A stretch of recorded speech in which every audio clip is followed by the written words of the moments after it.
महाकुंभ मेला, वो मेला जिसकी शुरुआत निवस्त्र लोग करते हैं, वो मेला जिसके अंदर धर्म की जीती जागती मूर्त देखने को मिलती है, वो मेला जहां 12 दिन या 12 साल का अंतर जैसा शब्द का इस्तेमाल किया जाता है। तो आखिरकार क्या है ये 12 दिन और 12 साल, आइए बात करते हैं। नमस्कार साथियों, मैं हूं मनोज, आप देख रहे हैं हिंदुस्तान तहलका। आइए महाकुंभ से जुड़ी हुई कुछ कहानियां हैं, जैसे कि नागा साधुओं से रिलेटेड कहानियां हैं। सबसे पहले आपको बता दूं, जो प्रयागराज है उसको महाकुंभ मेले के लिए तैयार करना शुरू कर दिया गया है। जी हाँ, वहां पर तैयारियां जोरों शोरों से चल रही हैं। जी हाँ, जो साधु अलग अलग स्थानों के ऊपर रहकर तपस्या करते हैं, वो अपने तपस्या के स्थानों को छोड़कर प्रयागराज की ओर प्रस्थान कर चुके हैं। अब वो प्रयागराज आएंगे, स्नान करेंगे, और सबसे पहले स्नान करने वाले साधु होंगे नागा साधु। शुरुआत में जो स्नान करने का काम होता है, इन्हीं नागा साधुओं से शुरू होता है। अब नागा साधु होते कौन है, क्या है इनके पीछे की कहानी, सब कुछ आपको विस्तार से बताएंगे। सबसे पहले नागा शब्द कहां से आया। देखिए, नागा शब्द का संस्कृत भाषा में मतलब होता है पहाड़। जी हाँ, पहाड़ों पर एकांतवास में तपस्या करने वाले साधुओं को नागा साधु कहा जाता है। वहीं कच्ची भाषा में नागा को लड़ाकू भी कहा गया है। और भैया, जो नागा साधु होते हैं वो शास्त्र के साथ में शस्त्र चलाना भी जानते हैं।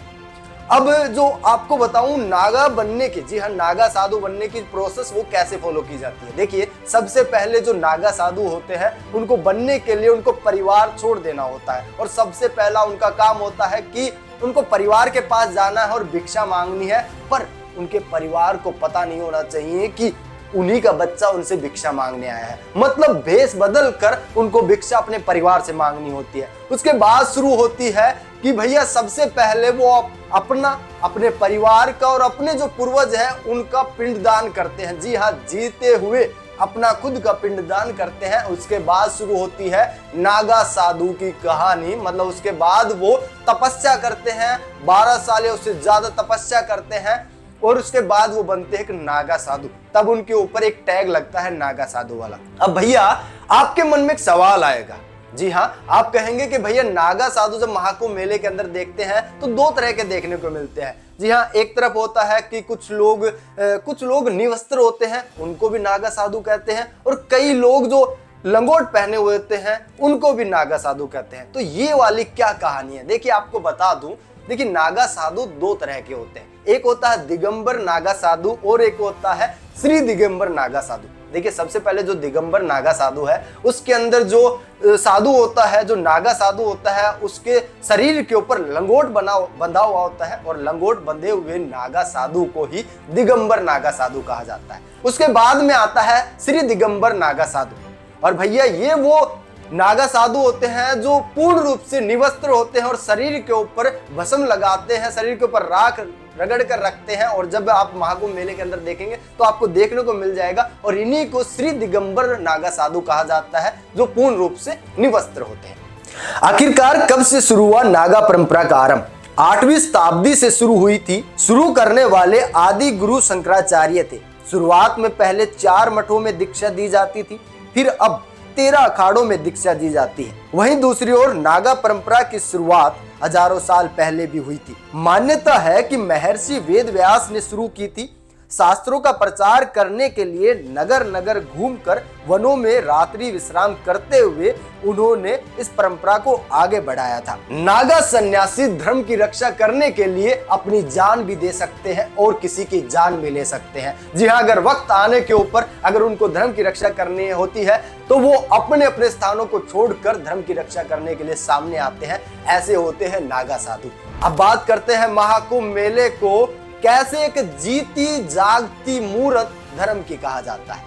देखिए, जिस मेले की शुरुआत भगवान से होती है, जिस मेले के अंदर अगर वेशभूषा की बात करेंगे या वहां पर साधुओं का सबसे पहले आदर सम्मान किया जाता है, जहां पर सबसे पहले शुरुआत करने वाले ही साधु संत होते हैं, तो उस मेले का सबसे पहले देखने को यही मिलता है कि भारत देश का जो हिंदू धर्म है उसके अंदर जितने भी यहाँ पे आप वस्त्र देखेंगे, वहां पर अलग अलग तरीके के वस्त्र पहने हुए लोग देखने को मिलेंगे आपको। और इस तरह से बेहतरीन तरीके से वहां पर धर्म का प्रचार किया जाता है कि आप समझ जाएंगे कि इस मेले की शुरुआत ही हिंदू धर्म को आगे बढ़ाने के लिए होती है। अब बात आती है आखिरकार कि भैया जो ये 12 दिन या 12 साल की कहानी के पीछे का राज क्या है। कुछ लोग 12 दिन को 12 साल क्यों बताते हैं और आखिरकार क्यों महाकुंभ मेला 12 साल बाद ही लगता है।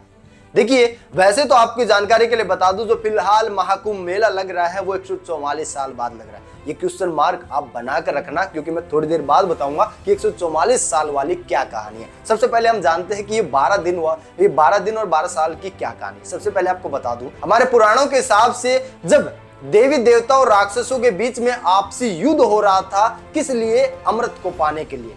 और उस वक्त जब अमृत को पाने के लिए जब युद्ध हो रहा था, तो उस वक्त ये जो युद्ध चला था ये 12 दिन तक चला था। और इसी 12 दिन के अंदर जो देवताओं के 12 दिन होते हैं, मतलब देवताओं का जो एक दिन होता है मनुष्य के हिसाब से वो 1 साल के बराबर होता है। इसलिए जो देवताओं के 12 दिन हमारे लिए, मनुष्य के लिए वो 12 साल के बराबर हो गए। इसीलिए कुंभ मेले का जो हर बार लगाने की जो प्रक्रिया होती है वो 12 साल बाद ही होती है। देवताओं और राक्षसों के बीच में जब युद्ध चल रहा था अमृत को लेकर, तो देखिए अमृत की 4 बूंदें धरती के ऊपर गिर जाती है। यहाँ धरती के 4 ऐसे स्थानों के ऊपर गिरती हैं जिनको आज जहां पर कुंभ का मेला लगता है। जी हाँ, वो अमृत की बूंदें गिरने वाले 4 स्थान है। नासिक है, उज्जैन है, हरिद्वार है और प्रयागराज है। यहाँ पर वो अमृत की 4 बूंदें गिरी थी, जिसके बाद में जो कुंभ मेला है उसको लगाया जाता है। अब देखिए, जो महाकुंभ मेला होता है उसको सिर्फ प्रयागराज के अंदर ही लगाया जाता है, क्योंकि गंगा, यमुना, सरस्वती तीनों नदी यहाँ पर मिलती हैं एक साथ और इनका संगम होता है। इसीलिए यहाँ पर जो महाकुंभ मेला और पूर्ण कुंभ मेला इसी स्थान के ऊपर लगाया जाता है। तो मुझे लगता है जहां तक मैंने महाकुंभ मेले और कुंभ मेले के बारे में, मतलब जो आपके सवाल थे कितने भी हो, चाहे नागा साधुओं को लेकर हो, चाहे धर्म को लेकर हो कि धर्म की जीती जागती मूर्त क्या है, या चाहे मैं कहूँ महाकुंभ मेला या कुंभ मेला, पूर्ण कुंभ मेला, जितने भी सवाल है मैंने इस वीडियो के अंदर आपके कवर कर दिए हैं। अगर कोई सवाल आपका बचा है तो कमेंट बॉक्स आपके लिए ओपन है, जाकर बताइए। बाकी ऐसी तमाम खबरों के लिए देखते रहे हिंदुस्तान तहलका को। जय हिंद, जय भारत।